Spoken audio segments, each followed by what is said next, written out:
Welcome everybody, and of course a very special welcome to my good friend Volodymyr Zelenskyy. Dear Volodymyr, today you are among friends in a country that understands what is at stake. You and your people are fighting every day, and you are now the ones to protect Europe against the Russian aggression. You have, by the way, clearly demonstrated your willingness also to negotiate with Russia. Putin, on the other hand, has shown no such intent. He pretends to engage in negotiations but continues the bloody war in Ukraine. And therefore, I have to be very clear, I don't think Putin can be trusted. He could stop the war today if he wanted to. Instead, he continues his brutal war, supported by Iran, Belarus, North Korea, enabled by China. Look at the pictures we are seeing in these days. And I think they are all testing our resolve. They are testing our European and transatlantic unity. But we will not give in. And therefore today we, the Nordic and Baltic countries, are standing side by side with you. Volodymyr is sending a very clear message. We are, of course, willing to defend our continent. We are ready to continuing our steadfast support for Ukraine. It means more weapons, more ammunition, and more sanctions on Russia. We are ready to pave the way for Ukrainian EU membership, and we are determined to rearm Europe. Of course, we want peace, but the peace needs to be lasting. It needs to be just. No one but the Ukrainians are to decide the future of Ukraine. And that is why we need credible security guarantees for Ukraine. We are committed to work on such guarantees together with the United States and other partners. We will discuss this further with partners in Paris tomorrow. It will be natural for Denmark as a country to contribute to a European lead military effort in Ukraine under the right conditions. And then finally, I just wanted to say that all these discussions we have now, it's not just about Ukraine. It is about the future of Europe. And as Europeans, we cannot be naive. Trusting that if only Russia gets a piece of Ukraine, then Europe will be safe again. Putin wants much more, and I'm asking everybody to make no mistake about that. I don't think Putin will stop this war until he is forced to do it. And therefore we have to be able to increase the pressure on Russia. We have to give Ukraine all the support that you need, and we have to rearm and to make Europe as a continent stronger. And with these words, the floor is yours. Thanks so much, Mette. Dear Mette and dear journalists, first of all, I'm grateful to all of you for your support. Thank you, Mette.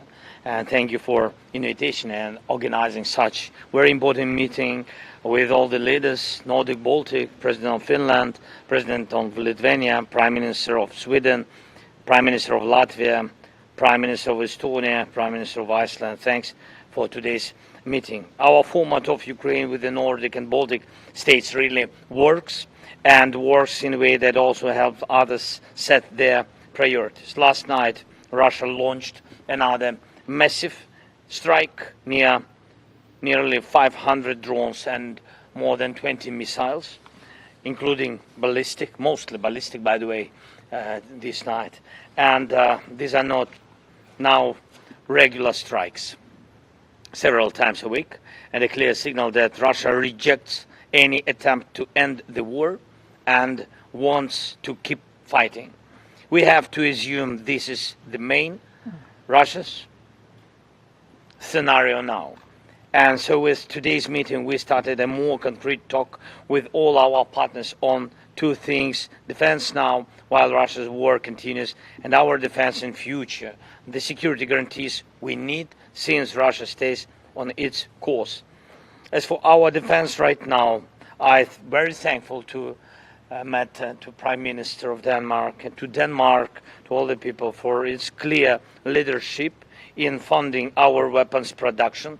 This is already a historic contribution. Today we discuss how to continue this work in Ukraine by investing in our production, and in the Nordic and Baltic countries by boosting your defense capabilities. The first example is already in Denmark. A new plant for missiles and drones is being built there. Thanks, Mette, for your support. And we agreed that Latvia, Lithuania partners and others will follow the same way and will build with Ukraine. We also discussed the Pearl program. In August, we filled the Pearl program for American weapon, and it already has over $2 billion. The goal is to add around $1 billion each month. I thank Denmark, Norway, Sweden, Latvia and Iceland, who are already in this program, and other partners. I also urged other partners from the Nordics and the Baltics to join this program. Adds not only to our defense with crucial things like missiles for Patriots and HIMARS, but also to our relations with the United States. We also talked about boosting Ukraine's air defense. This directly saves our lives. Together with Nordics and Baltics, we need to provide additional Patriot systems for Ukraine. This is critical, especially before winter. Russia keeps hitting our energy sector, hitting every day, and we need enough capabilities to protect ourselves. Putin hopes winter will kill our people where his troops cannot reach, and we cannot let them happen. Air defense is absolutely strategic. We also coordinated our positions on new sanctions against Russia, as Mette said, and on work with other partners, especially America. We must all speak to all the partners, EU partners, Americans, with one voice for our shared interests. And now about the security guarantees. We are already working both within the coalition of the willings and bilaterally with partners on concrete security guarantees. We also have a solid basis in the form of bilateral agreements, including one with Denmark, and we share the view that Ukraine's future security needs Article 5, like, now it sounds like guarantees. Today we discussed this and with the possible contributions and of each country, and now we will fill it with specifics: who does what on land, in the air, at sea and in cyberspace. Our army is the core of this system, strong and large enough to resist Russia. This means weapons and financing, and we are working on it. We also have signals from the United States that it will provide a backstop, and this is important.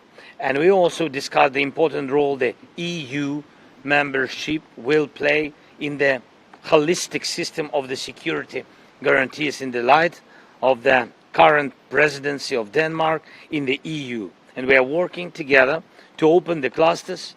It's not simple. You know why? But to open the clusters by EU 27. But the main task now is to force Russia to stop the killings and the war. Pressure is the key. Right now, Putin thinks he can get through the difficulties.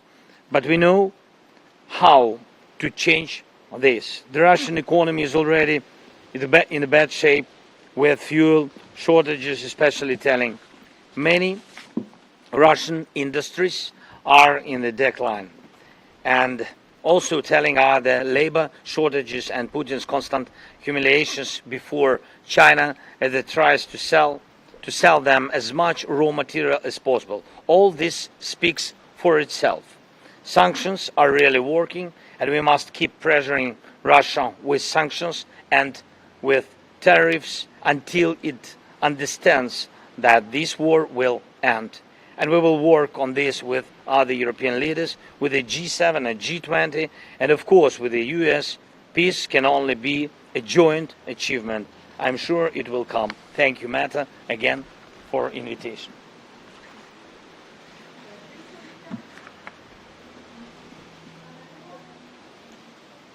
Hello, my name is Nina Kolomiets. I'm from Ukrainian TV channel Inter. My first question is to Prime Minister Frederiksen. The Danish model is expected to become part of the security guarantees for Ukraine. Is there a plan to expand this format? And what additional instrument does Denmark intend to use to ensure Ukraine's security? And my second question is for President Zelenskyy. Can you share more information about concrete agreements with the countries of the Nordic Baltic 8 regarding security guarantees for Ukraine and their participation in the Pearl initiative, and maybe some in the more? Pearl, yeah. Initiative. Oh. Yeah, thank you. Yeah, no, please. Well, we have this so-called Danish model when it comes to supporting production internally in Ukraine. I think we can say that it has been working very well. And a lot of the capabilities that is now being used on the battlefield is produced in Ukraine. We still have capacity, free capacity, and therefore I would like to underline that all partners around the globe should support with financing, because you are ready to produce more than what we are able to get finance for right now. So it is working, and now we are looking at this. I mean, this way of working has been very effectively. Can we use this way of working in other areas as well?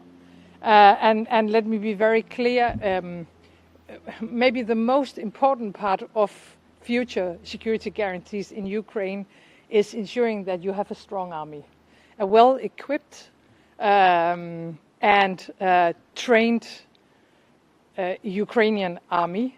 And maybe we can use the Danish model, how we work on other areas as well, including part of the security guarantees. So yeah, we are looking into that.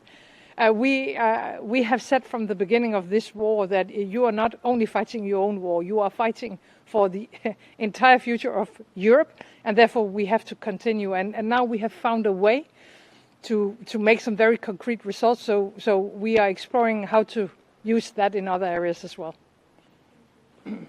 Thanks so much. So first of all, as I said already, yes, in my speech, that we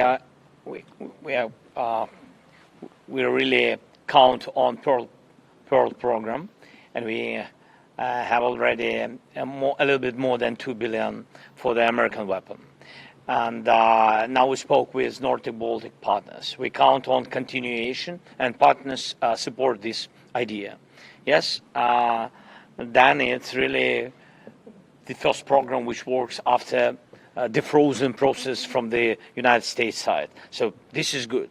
The second, Denmark, with Danish model, as Mette said, so it works very well, especially with the drones, especially with the deficit, with a big gap for the drones. And Danish model, it doesn't mean that it's only Denmark has to deliver. Yes, so it's about the model. And now using this model, of course, we want to find additional money. I said that the big gap for our internal production is about 6 billion for the drones. And that's why, of course, we want to use the Danish model for this process.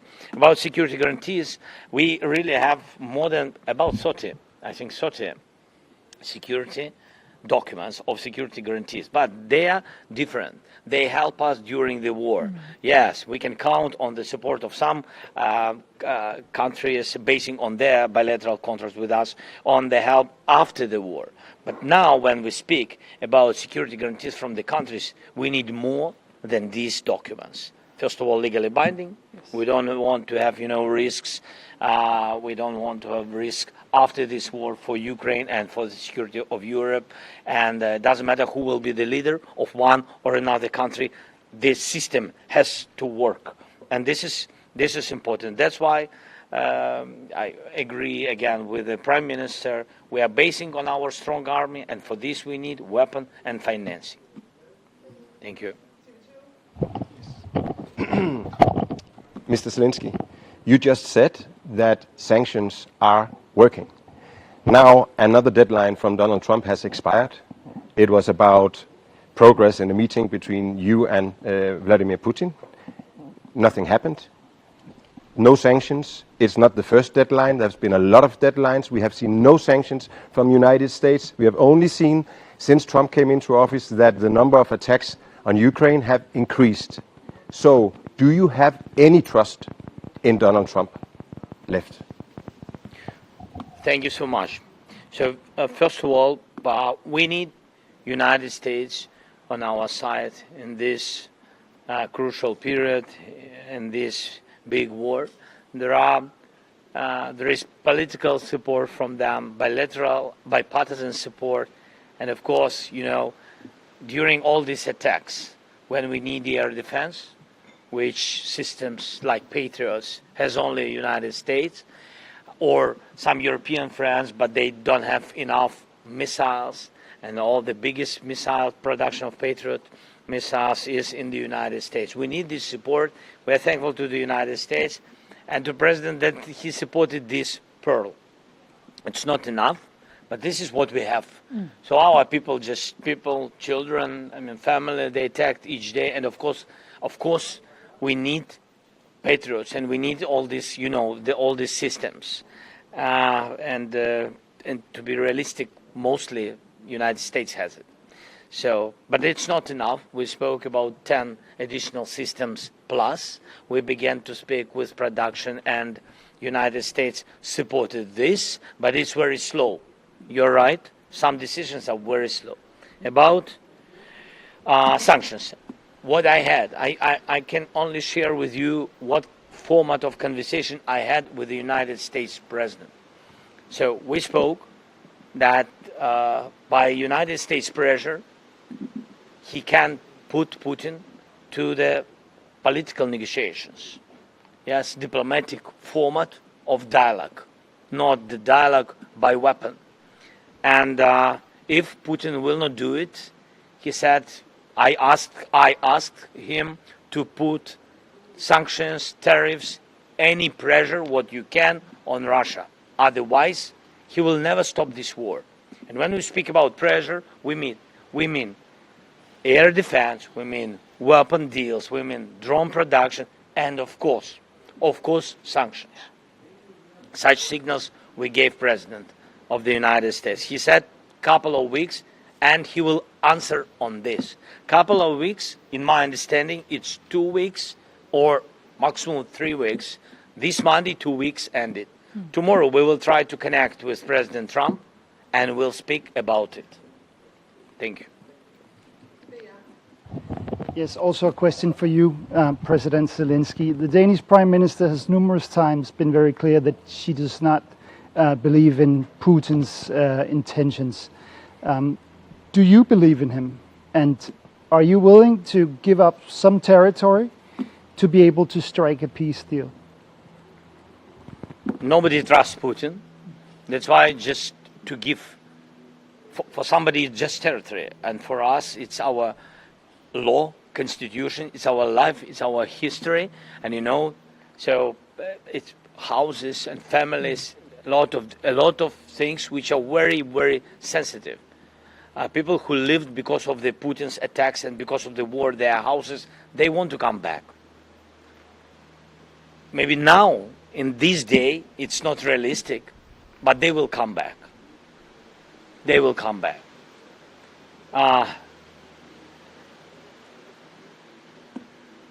When we say, all of us, that we don't trust Putin, it means that there is not logical, there is no really smart steps of swap the territories, because if you don't trust this person, and he already occupied us partially, but occupied it once, and then after big pause he did, you understand, the full-scale war, it means that even if you will go out, if somebody will support this crazy idea, who can give you guarantees that Putin will not continue? Nobody. He lied so many times. So we can't trust it, and we can't give him our territory. In any case, this is very defended, very strong part of our defending line. And he lost there a lot of people, about 100,000 people, especially on this direction. I mean, Putin lost.